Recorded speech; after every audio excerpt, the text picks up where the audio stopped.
Assalamualaikum warahmatullahi wabarakatuh. Selamat pagi. Ini menyambung kita kemarin ya. Selamat datang di Jaya Historian. Kita menyambung part kemarin yang part 1. Hari ini kita ada di part kedua. Kemarin kita sudah membahas tentang banyak hal ya. Termasuk diantaranya negara apa saja yang datang ke Nusantara, kemudian jalur-jalurnya ya, kita kemarin sudah bahas sedikit sampai kemarin di sini ya, sampai kemarin di sini. Oke, fokus ya, fokus. Kita hari ini sedikit saja karena sebagian yang saya sampaikan hari ini adalah soal dan harus dijawab, kemudian dikumpul melalui classroom. Saya batasi waktunya ya, 2 kali 24 jam atau 48 jam dari sekarang. Baik, kita sambung dari yang kemarin, yaitu tentang latar belakang kedatangan bangsa Eropa ke Indonesia. Latar belakangnya pertama adalah keruntuhan Kekaisaran Romawi. Kekaisaran Romawi merupakan kekaisaran yang terletak di Eropa, tepatnya kini ada di negara Italia. Beribu kota di Roma. Kekaisaran Romawi mengalami kejayaan pada masa pemerintahan Kaisar Octavianus Augustus, di mana kekuasaannya hampir meliputi seluruh Eropa, Afrika Utara, dan Afrika Barat. Namun setelah runtuhnya Kekaisaran Romawi ini 476 ya, tahun 476, berakibat pada kemunduran jaringan perdagangan Asia dengan Eropa, yang mengakibatkan kehidupan wilayah tersebut semakin merosot karena akses tadi tertutup ya. Zaman kemunduran ini disebut, sebentar ada iklan tadi. Zaman kemunduran ini disebut dengan istilah zaman kegelapan atau Dark Age, dan membuat tatanan kehidupan bangsa-bangsa di Eropa menjadi kacau balau. Artinya negara Eropa yang maju itu, negara Eropa yang majunya itu bahkan bisa menjajah, dulu pernah mengalami yang namanya Dark Age atau zaman kegelapan karena aksesnya tertutup.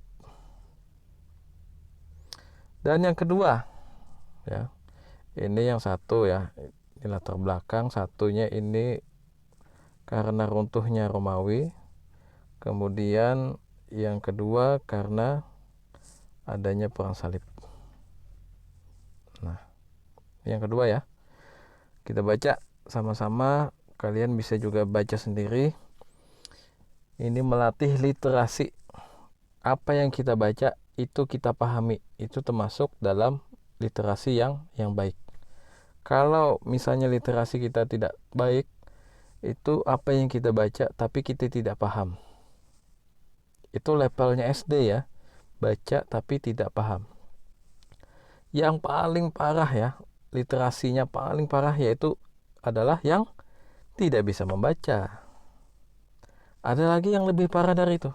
Apa Pak? Emang ada orang yang lebih parah dari tidak bisa membaca? Iya ada. Yaitu orang yang bisa membaca tapi malas membaca. Nah, jadi jangan sampai literasi kalian rendah.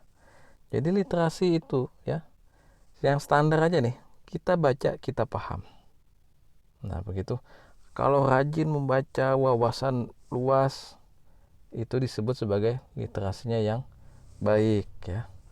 Oke, lanjut ya. Faktor kedua karena perang salib.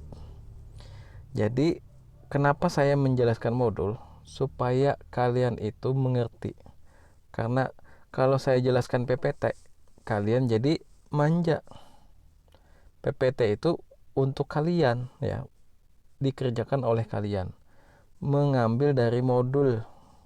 Jadi di situ ada kerjanya untuk siswa. Kalau gurunya yang bikin PPT, maka siswanya jadi manja.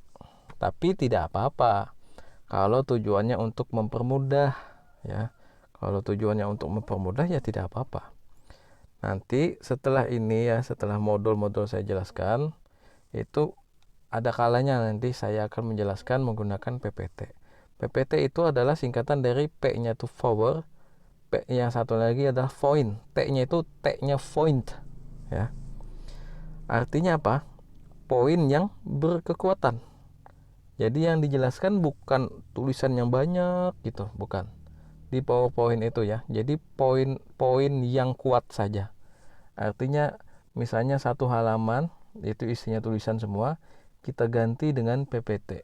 Jadi yang kata-kata paling sampai 10 kata saja yang kita ambil dari satu halaman itu. Nah, itu kata yang kuat, PowerPoint. Baik, lanjut ke perang salib. Ini faktor latar belakang yang kedua ya. Perang salib merupakan perang yang melibatkan masyarakat Eropa melawan Turki Seljuk atau Khilafah Islamiyah ya. Perang ini disebut perang salib oleh orang Kristen dan perang suci oleh orang Islam. Bahasanya yang tepat itu bukan perang suci tapi perang sabil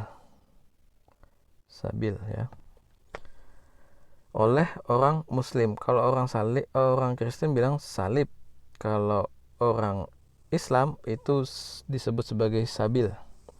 Perang ini berlangsung selama 200 tahun dan terbagi menjadi 7 periode. Lama sekali ya. Perang ini disebabkan karena perebutan kota Yerusalem,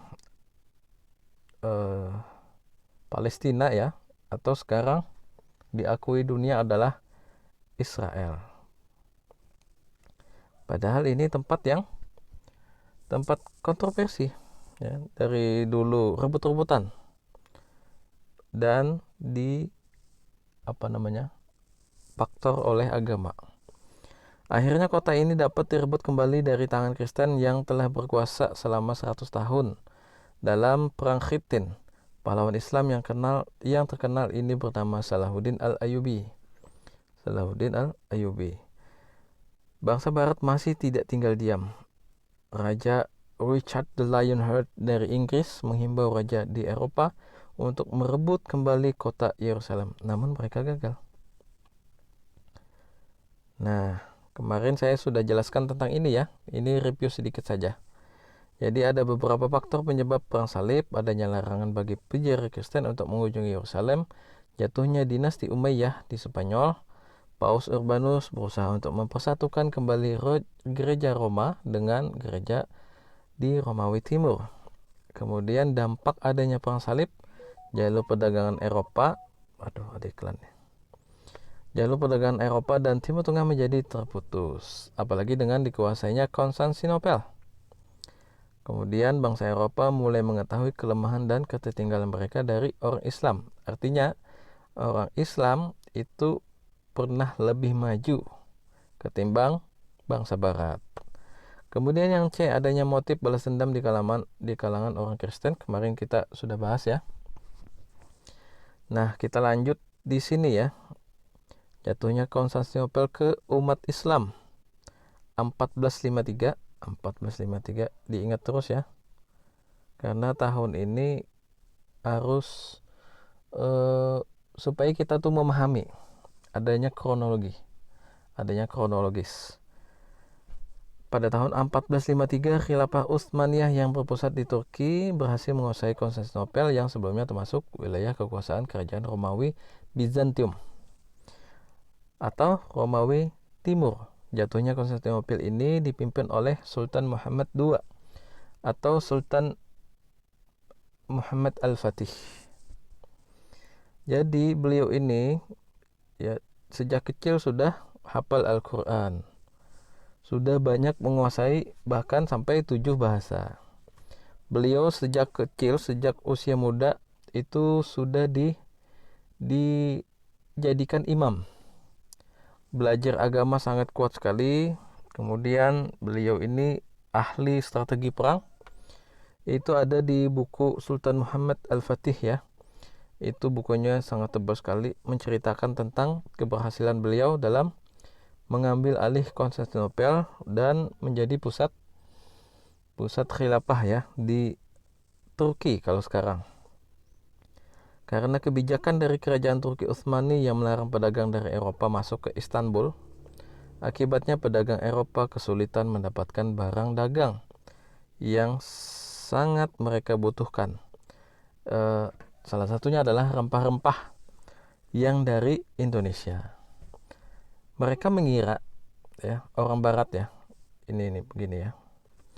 Di sini barat, di sini termasuk juga Eropa ya. Maksud saya barat ini adalah Eropa. Kemudian di sini Asia. Di sini Timur Tengah. Di sini Asia ini termasuk juga India ya, di sini India ya. Asia adalah benua terbesar. Kemudian di sini ada Nusantara ya. Di sini Malaka ya. Kemudian di sininya lagi Maluku. Ini gambaran kecil saja ya. Karena sangat tidak memungkinkan untuk saya bikin peta di sini. Goyang-goyang gambarnya. Orang Eropa mengira rempah-rempah itu dari sini ya. Karena mereka belinya di sini. Kemudian dia mengira ini dari India. Dari India, padahal tidak ya. Dari Malaka. Juga tidak dari Malaka, padahal dari Maluku. Nah, di situ ada cerita yang menarik ya. Jadi bangsa Eropa itu ke arah barat. Tadi kan di sini nih. Tadi di sini ya. Tadi mereka di sini ya. Mereka kan harus menuju ke sini. Menuju step ke sini ya, ke Maluku. Sedangkan di sini ada kerajaan khilafah Islamiyah, yaitu yang menguasai Konstantinopel tadi 1453 ya. 1453. Lalu mereka mengambil jalur yang lain ke arah barat. Nah, di arah barat ternyata mereka ke arah baratnya lagi ya. Padahal mereka itu sudah di barat, mereka ke arah baratnya lagi. Ketemu dengan Amerika. Nah, di Amerika itu mereka kira mereka yang menemukan, yaitu Columbus. Padahal sebelumnya memang ada penduduknya di sana. Oleh orang-orang Eropa, penduduk yang ada di benua Amerika disebut sebagai Indian. Karena mereka, oh inikah rempah-rempah kemarin yang dari perbatasan Eropa? Ternyata bukan.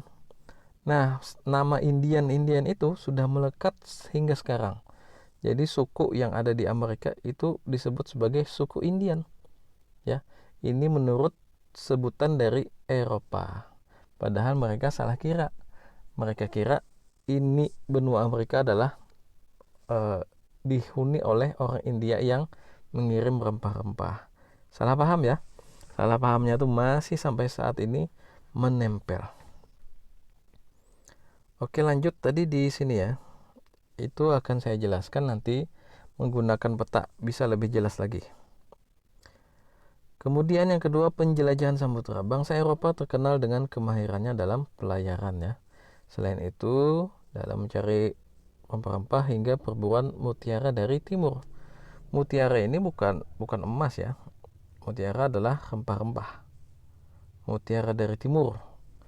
Maksudnya kalau ada istilah mutiara dari timur, itu isinya adalah rempah-rempah. Ada juga faktor yang mendorong penjelajahan samudera, yaitu nih dihafal nih. Bukan dihafal ya. Diingat dan dipahami. Kalau hafal nanti kalian gak paham. Tapi kalau paham, walaupun dibolak-balik, kalian bisa menjawabnya. Pertama, ini faktor ya. Artinya apa sih yang mendorong penjelajahan samudera? Nah, diingat ya, dipahami. Semangat penaklukan atau reconquista. Kedua, jatuhnya Konstantinopel. Kenapa? Karena dengan jatuhnya Konstantinopel, aksesnya jadi sulit. Ya. Apalagi bawa-bawaannya reconquista terus ya. Jadi agak bahaya juga. Bahaya kalau ada bentrok. Kemudian yang ketiga, adanya keinginan mengetahui lebih jauh mengenai rahasia alam semesta, keadaan geografis, dan bangsa-bangsa yang tinggal di belahan bumi lain. Nah, ini faktor yang ketiga tadi yang saya sedikit bahas ya.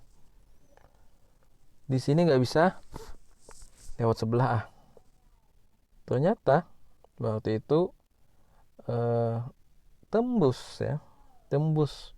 Ternyata sebelahnya barat adalah timur. Timur yang dimaksud adalah Kepulauan Filipina, juga Kepulauan Maluku. Siapa yang menguasai? Spanyol dan Portugis. Dan yang keempat, adanya keinginan untuk mendapatkan rempah-rempah. Ya, jadi faktornya penjelajahan tadi, ya. Ngapain sih kapal menjelajah sampai samudra? Ya faktornya tadi, karena pengen dapat rempah-rempah, karena akses di Konstantinopel sudah ditutup, kemudian ada semangat penaklukan reconquista, dan adanya keinginan mengetahui lebih jauh tentang rahasia alam semesta. Kemudian yang kelima, kisah penjelajahan Marco Polo. Ini sebelumnya lagi ya, 200-an tahun sebelumnya lagi ya, 300-an tahun sebelumnya. Jadi Marco Polo itu adalah seorang pedagang dari Venesia, Italia yang ke Cina, yang dituangkan dalam buku Book of Various Experience. Dan yang keenam, ingin memperoleh keuntungan sebanyak-banyaknya, atau dalam bahasa lain adalah gold. Dan ketujuh, adanya teori Copernicus dan Galileo Galilei bahwa bumi bulat. Nanti saya akan jelaskannya kalau ada petanya nanti, tentang bumi bulat, tentang bumi datar, tentang konspirasi. Itu banyak sekali ya. Kalau kalian tidak mempelajari sejarah itu secara mendasar, akan sangat sulit kalau belajar sejarah secara global. Kemudian adanya semangat 3G ya, God, Glory, dan Gospel. Kemudian yang kesembilan, kemajuan di bidang iptek. Nah ini ya, gak mungkin orang bisa menjelajah samudra kalau tidak didukung oleh kemajuan iptek, ilmu, pengetahuan, dan teknologi, terutama pembuatan kapal dan navigasi. Nah ini kita sudah ke arah rangkuman ya. Kita hari ini lebih singkat karena kita setelah rangkuman ini akan ada soal dan kalian menjawabnya dan mengirimkannya ke Classroom ya. Sebelumnya absen dulu di kolom komentar. Rangkumannya kita baca sama-sama ya. Ada berapa ini? Ada 4 ya. Pertama, zaman kemunduran Eropa terjadi setelah runtuhnya Kekaisaran Romawi. Zaman ini disebut dengan istilah zaman kegelapan atau disebut dengan Dark Age, dan membuat tatanan hidup bangsa Eropa menjadi kacau balau. Kedua, Perang Salib merupakan perang yang melibatkan masyarakat Eropa melawan Turki Seljuk dan orang Arab. Perang ini disebut Perang Salib oleh Kristen dan Perang Suci atau Perang Sabil oleh orang Muslim. 3. Jatuhnya Konstantinopel ke tangan Turki Utsmani menimbulkan kesulitan bagi bangsa Eropa, khususnya dalam bidang perdagangan. Para pedagang dari Eropa tidak mendapatkan akses untuk berdagang di kota pelabuhan atau pelabuhan Istanbul ya, atau dulunya disebut Konstantinopel. Dan yang keempat, rangkuman yang terakhir ya, penjelajahan samudra yang dilakukan oleh bangsa Eropa adalah upaya bangsa Eropa untuk menemukan jalan ke Asia yang pada awalnya bertujuan untuk mendapatkan barang-barang dagangan yang mereka butuhkan dari Asia. Nah, dari sini kalian bisa mengetahui awalnya adanya penutupan akses, bukan penutupan sih. Aksesnya itu terbuka, tapi mereka khawatir dengan mereka tetap berakses di situ akan terjadi hal-hal yang tidak diinginkan. Nah, kemudian mencari jalan ya, tentunya dengan didukung oleh iptek. Nah, mencari jalan ini ketemu dengan surganya rempah-rempah di Maluku, Nah, sayangnya bangsa Eropa ini memonopoli. Apa itu memonopoli? Mungkin kalian pernah ya main monopoli. Memonopoli itu adalah maunya sih menguasai. Misalnya Portugis. Ada nih petani-petani rempah-rempah.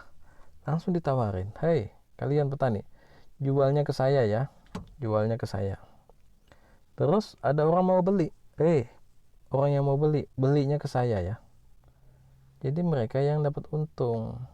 Terus mereka ini bawa sendiri langsung ke Portugisnya di sana ya. Jadi jual mahal, harganya jauh lebih mahal ketika mereka menjualnya di Eropa.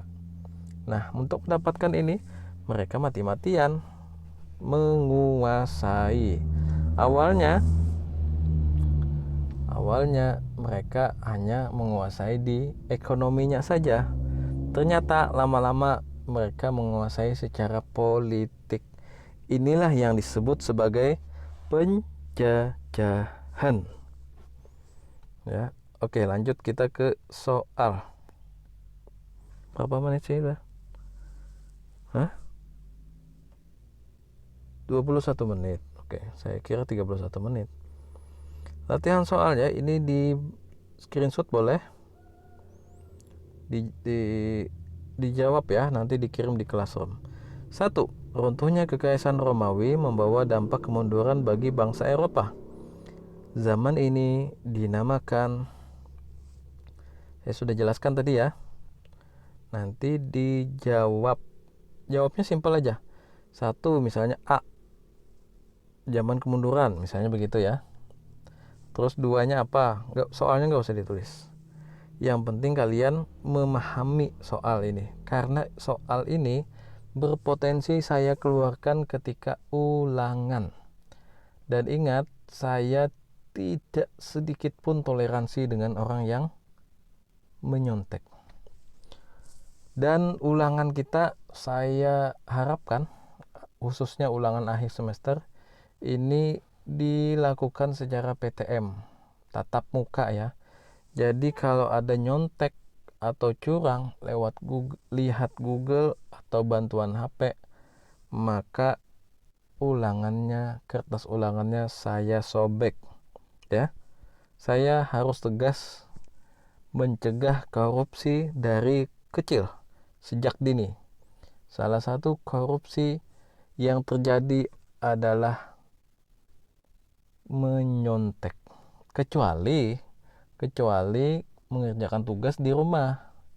Kalau mengerjakannya di sekolahan ya, dan itu ada guru yang mengawasi, kalian jangan pernah berpikir untuk menyontek ya, karena itu tata aturannya.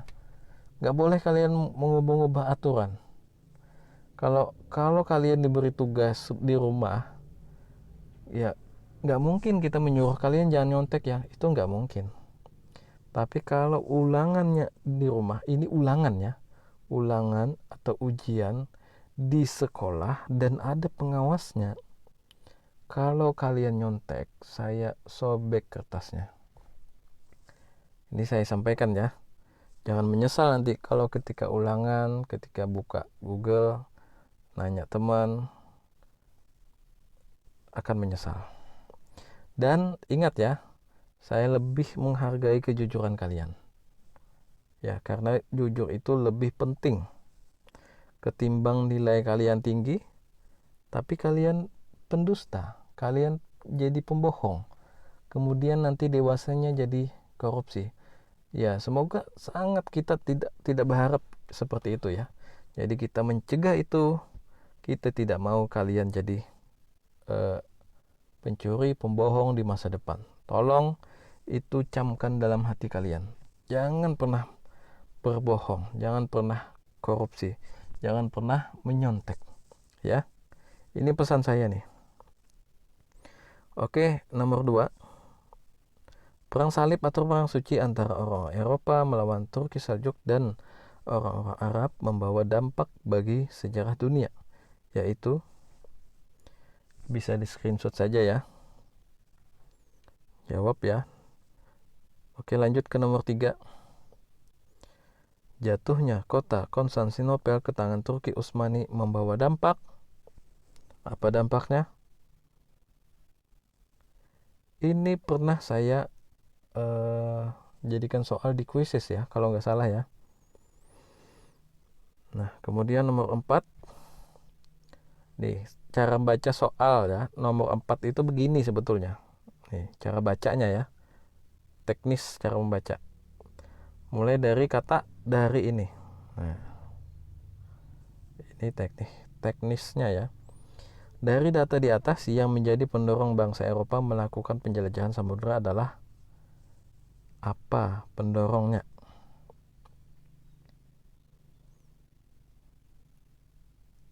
Apa pendorongnya? Nah, kalian bisa menjawab ya. Terus sebelumnya ya, triknya dulu, ini tentukan yang salahnya yang mana. Jadi kalian bisa melihat nomor berapa yang betul. Kemudian yang kelima dan yang terakhir, salah satu penyebab terjadinya perang salib adalah, screenshot saja ya. Kalian tidak perlu tulis soal, cuman cukup tulis jawaban dan kirim di Classroom.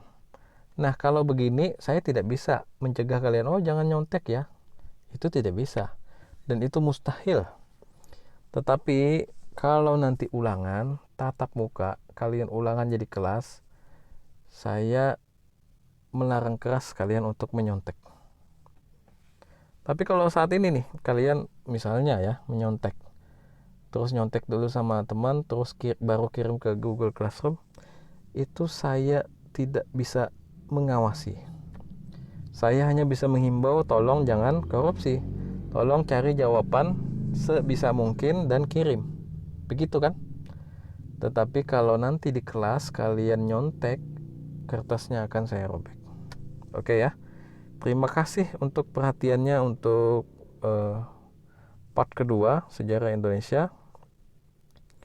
Semoga ini bisa bermanfaat. Saya akhiri. Assalamualaikum warahmatullahi wabarakatuh.